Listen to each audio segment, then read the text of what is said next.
চট্টগ্রামের রাউজানে গাছ থেকে আম পাড়তে গিয়ে বিদ্যুৎস্পৃষ্ট হয়ে ইয়াকুব খান নামের এক যুবকের মৃত্যু হয়েছে।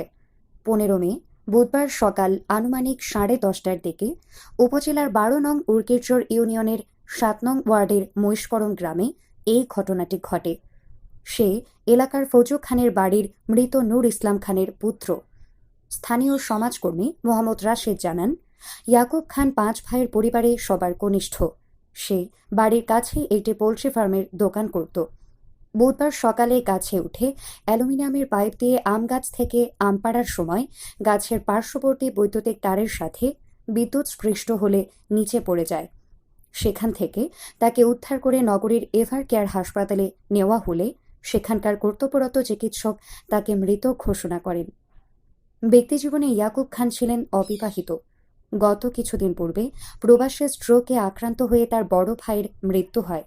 কয়েকদিনের ব্যবধানে পরিবারের 2 সন্তানকে হারিয়ে মৃত নূর ইসলাম খানের পরিবারে চলছে শোকের মাতম।